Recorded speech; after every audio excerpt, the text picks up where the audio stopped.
x बराबर -10/3 और -10/3 रखते हैं, समझ गए ना। तब रिवीजन करा देते हैं। ठीक है, क्या सब बताए थे लवण के बारे में एक बार देख लेते हैं रिवीजन के तौर पर। तो सबसे पहले लवण बता रहे थे, कुछ उपयोगी लवण, कुछ उपयोगी लवण।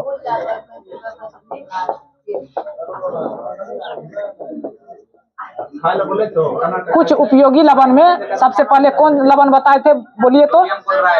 Sodium chloride. क्या लिखाए थे? Sodium chloride.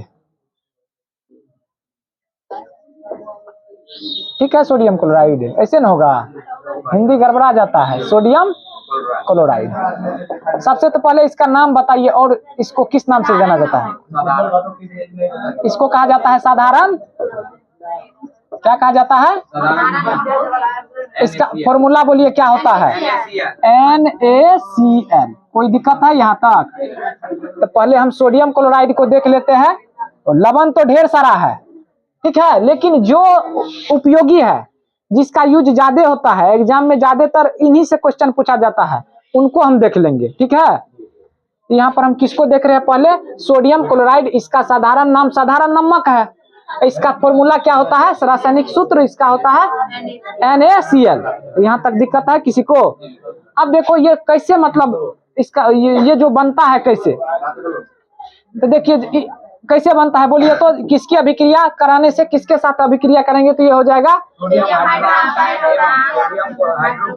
जब सोडियम हाइड्रोक्साइड की अभिक्रिया किससे कराई जाती है?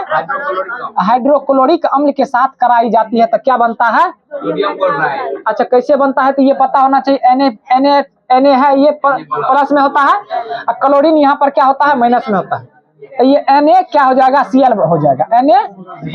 NaCl। ठीक है, अब कैसे हुआ? तो ये प्लस वाला है, ये क्या है? क्लोरीन माइनस वाला है। तो प्लस वाला माइनस वाला एक दूसरे को क्या करेगा? आकर्षित करेगा। करेगा कि नहीं करेगा? इधर क्या हो जाएगा? बच जाएगा H2O। इधर क्या हो जाएगा? H2O। अब पूछेगा कि ये जो NaCl है ये कैसे मतलब प्राप्त होता है? तो जब सोडियम हाइड्रोक्साइड की अभिक्रिया हाइड्रोक्लोरिक अम्ल से कराते हैं, तब किसका निर्माण होता है? सोडियम क्लोराइड यानी साधारण नमक का निर्माण होता है। और उसके साथ क्या किसका निर्माण होता है?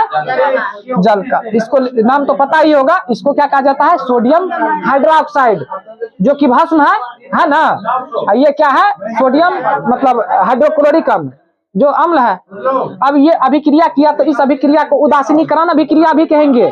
आपको पता होना चाहिए, पिछले चैप्टर में बताए थे उदासीनीकरण अभिक्रिया किसे कहते हैं? तो जब अम्ल और भस्म अभिक्रिया करके लवण और जल का निर्माण करता है, तो उस अभिक्रिया को क्या कहा जाता है? उदासीनीकरण अभिक्रिया कहा जाता है। उदासीनीकरण अभिक्रिया के फलस्वरूप लवण और जल का निर्माण होता है। यहाँ तक पता है? अब NaCl की प्राप्ति कैसे होता है वो भी बताए। देखिए, हमारे देश में जो भारत है ना, भारत जो हमारे देश है, इसमें जो है ना, ये जो NaCl की जो प्राप्ति होता है, ये दो तरीके से होता है। पहला क्या होता है? समुद्री जल से। दूसरा क्या होता है? चट्टान से होता है। लेकिन हमारे देश भारत में अधिकतर ये जो साधारण नमक की प्राप्ति होती है, किससे होती है? समुद्री जल से। किससे होती है? भारत में इसकी प्राप्ति जो होती है, इसकी प्राप्ति 95% होती है। 95% जो होता है ना, ये किससे होता है? समुद्री जल से। किससे होता है? समुद्री जल से। कोई दिक्कत? देखिए, समुद्र का जो जल होता है, समुद्र का जल आप लोग देखिएगा, समुद्र का जो जल होता है ना, वो क्या होता है?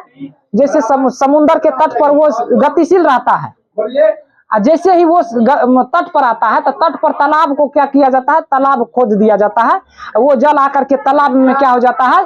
जैसे समुद्र का जल ज्वार भाटा के कारण वो गतिशील पूरे रहता है, तट पर जाता है, फिर वापस लौटता है, जाता है वापस लौटता है। तो वहां पर तट पर क्या किया जाता है? तालाब खोद दिया जाता है। जैसे जाकर के समुद्र का जल उस तालाब में जाएगा, तो उधर से वापस नहीं आएगा। जैसे सूरज का प्रकाश पड़ेगा या रोशनी पड़ेगा, तो क्या हो जाएगा? वो वाष्पीकरण के दौरान जल उसमें से क्या हो जाता है?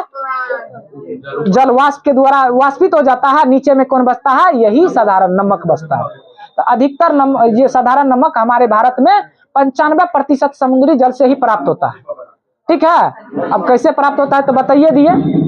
जैसे हमारे भारत में जो ये समुद्री मतलब साधारण नमक प्राप्त होता है, ये वाष्पीकरण, जल के वाष्पीकरण से होता है। जल का वाष्पीकरण जो हो जाता है उसके बाद भी इस नमक में कुछ अशुद्धि के रूप में होता है ना। वाष्पीकरण के बाद ये साधारण नमक जो होता है इसमें कुछ अशुद्धि के रूप में पाया जाता है। बता सकते हैं सोडियम सल्फेट, वाष्पीकरण के पश्चात क्या होता है अशुद्धि के रूप में? Sodium sulphate Na2SO4। अशुद्धि के रूप में यहाँ पर पाया जाता है।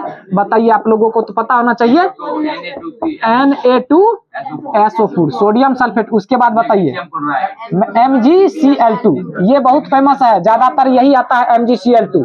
उसके बाद बोलिए magnesium sulphate, MgSO4 calcium carbonate.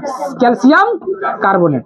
अब देखिए ध्यान से सुनिए, जैसे समुद्री जल को क्या किया जाता है? वाष्पीकरण किया जाता है, तो जल क्या हो जाता है? वाष्पीकृत होकर के चले जाता है वायुमंडल में। अब बचता कौन चीज है? साधारण नमक बचता है। उस नमक में अशुद्धि के रूप में पाया जाता है। अशुद्धि नमक, अशुद्धि के रूप में क्या पाया जाता है? Sodium sulphate. क्या पाया जाता है? Sodium sulphate, magnesium chloride, magnesium sulphate, calcium carbonate. ठीक है, इसको ध्यान से याद रखिएगा। समझ में आ गया होगा। अब देखिए, ये साधारण नमक को जो है ना, आयोडीन युक्त नमक बनाने के लिए, साधारण नमक को आयोडीन युक्त करने के लिए, क्या करने के लिए इस साधारण नमक जो है आयोडीन युक्त करने के लिए इसको क्या मिलाया जाता है? इसमें आयोडीन युक्त करने के लिए इसमें क्या मिलाया जाता है? और क्या मिलाया जाता है? ठीक है, पोटेशियम आयोडाइड। ये सब क्या मिलाया जाता है? साधारण नमक में अगर ये आप मिला दीजिएगा तो क्या हो जाएगा? आयोडीन युक्त।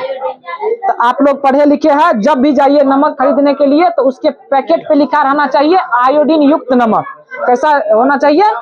आयोडीन नमक रहना चाहिए, पैकेट पे हमेशा लिखा रहना चाहिए। तो वही नमक को आप क्या कीजिएगा? खरीदिएगा बाजार से। समझ में आ गया।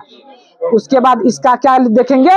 उपयोग देख लेते हैं। क्या देखेंगे इसका? कि साधारण नमक का उपयोग कहाँ किया जाता है। तो आपको पता है साधारण नमक का उपयोग कहाँ कहाँ किया जाता है? बता दीजिएगा।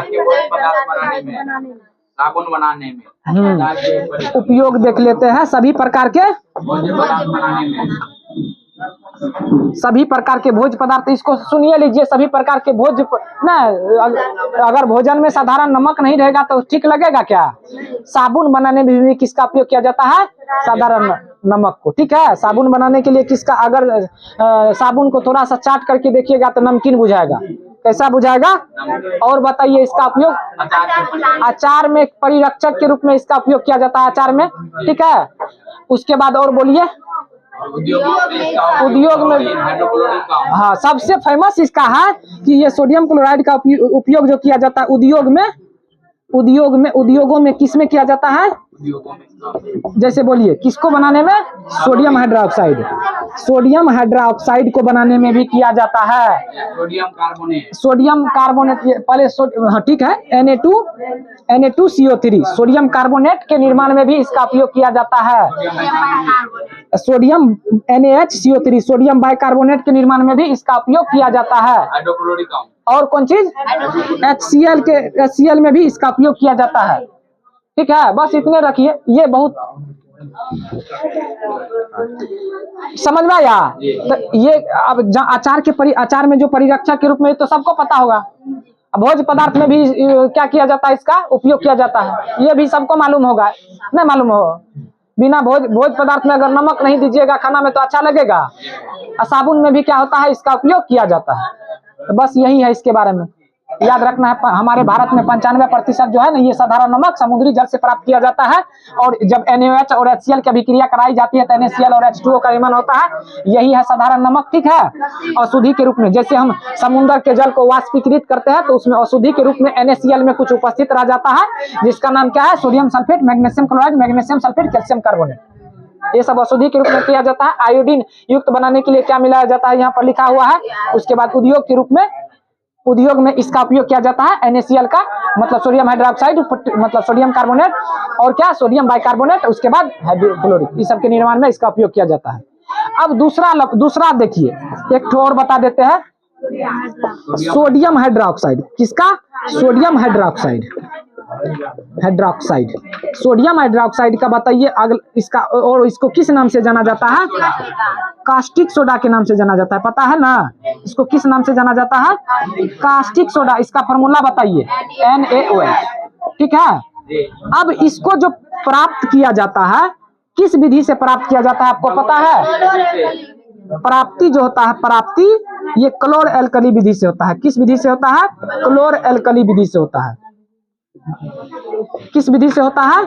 क्लोर एल्कली विधि होता है, एल्कली विधि। समझ में आया? अब ये क्लोर एल्कली विधि क्या होता है ये भी हम बता चुके हैं। क्लोर एल्कली विधि में क्या होता है? सोडियम क्लोराइड के जलीय विलयन में ना, सोडियम क्लोराइड के जलीय विलयन में विद्युत धारा प्रवाहित करने पर क्या होता है? Na जो होता है ये धातु, ये किस पर जाकर के, थोड़ा सा देखिए यहाँ पर देख लीजिए आप लोग, ये क्या है? ये एक बर्तन ले लेते हैं, इसमें कैसा विलयन देंगे? मतलब सोडियम क्लोराइड। ये जो सोडियम क्लोराइड है इसका जलीय विलयन ले लेंगे इसमें बर्तन में। अभी इस बर्तन में 2 गो इलेक्ट्रोड रहता है। क्या गो इलेक्ट्रोड रहता है? एक होता है प्लस वाला, एक होता है माइनस वाला। प्लस वाला को एनोड कहते हैं, प्लस वाला को क्या कहा जाता है? एनोड कहा जाता है। माइनस वाला को क्या कहा जाता है? कैथोड कहा जाता है। जैसे ही इस विलयन में क्या कीजिएगा? विद्युत धारा प्रवाहित कीजिएगा ना, विद्युत धारा प्रवाहित कीजिएगा तो ये तो NaCl का क्या है? NaCl का जलीय विलयन है कि नहीं? NaCl के जलीय विलयन में जैसे ही विद्युत धारा प्रवाहित कीजिएगा तो ये Na धातु क्या है? प्लस है, तो किधर भागेगा? माइनस की ओर, कैथोड पर मुक्त हो जाएगा। क्लोरीन क्या हो जाएगा? ये माइनस में है, ऋणात्मक है ना, ये इस पर आवेश ऋणात्मक है तो ये प्लस की ओर भागेगा। तो इसको कहेगा क्लोर एल्कली विधि। क्या है? तो सोडियम क्लोराइड के संतृप्त जलीय विलयन में विद्युत धारा प्रवाहित करने पर सोडियम धातु कैथोड पर और क्लोरीन गैस किधर मुक्त होती है? एनोड पर मुक्त होती है ना। और उसके बाद सोडियम धातु को किससे अभिक्रिया कराइएगा? सोडियम धातु को जल से अभिक्रिया करा दीजिएगा, तब किसका निर्माण हो जाएगा? Sodium hydroxide. सोडियम धातु को जल से अभिक्रिया कराइएगा तो किसका निर्माण होगा? यहाँ तक समझे? इस देखिए ये जो अभिक्रिया कराए हैं इसमें क्या हो जाता है? क्लोरीन और एल्कली की प्राप्ति होता है। क्लोरीन और एल्कली मतलब क्षार कह सकते हैं, इसकी प्राप्ति होता है। इसीलिए इसको क्या कहा जाता है? क्लोर एल्कली विधि। समझ में आ गया होगा? क्लोर एल्कली विधि में किसका जलीय विलयन लेते हैं? सोडियम क्लोराइड का। क्या करते हैं? प्रवाहित विद्युत धारा। सोडियम धातु कहाँ मुक्त होता है? कैथोड पर। क्लोरीन गैस जो सोडियम धातु जो होता है कैथोड पर मुक्त होता है, उस सोडियम धातु को फिर किससे अभिक्रिया कराते हैं? जल से। जल से अभिक्रिया कराने पर किसका निर्माण हो जाता है? सोडियम हाइड्रोक्साइड का निर्माण हो जाता है। आया समझ में? अब इसका क्या पढ़ लेंगे? उपयोग पढ़ लेंगे।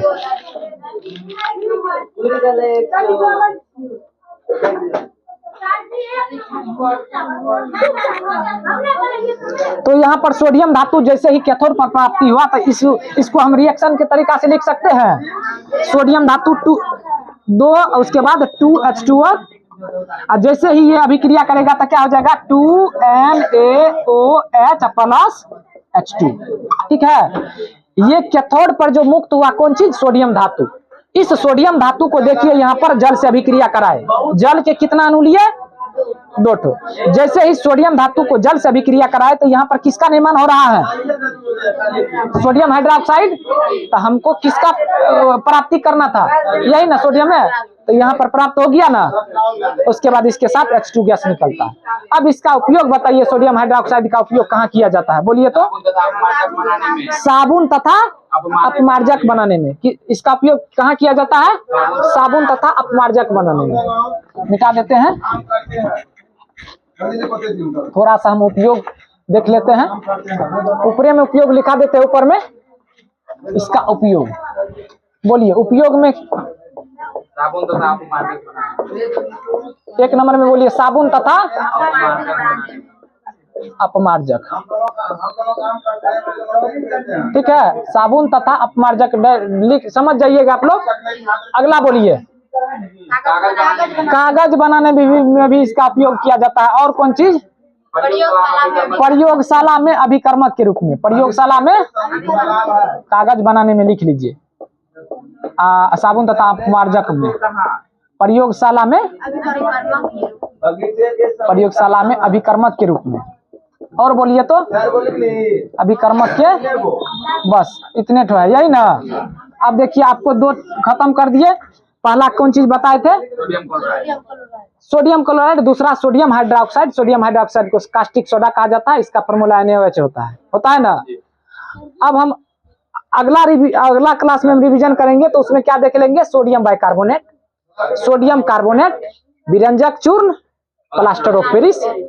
एक दिन लगेगा, इसको क्या करेंगे अगला क्लास में इसको रिवीजन करा देंगे। समझ में आया? उसके बाद तब हम अगला चैप्टर पे जाएंगे।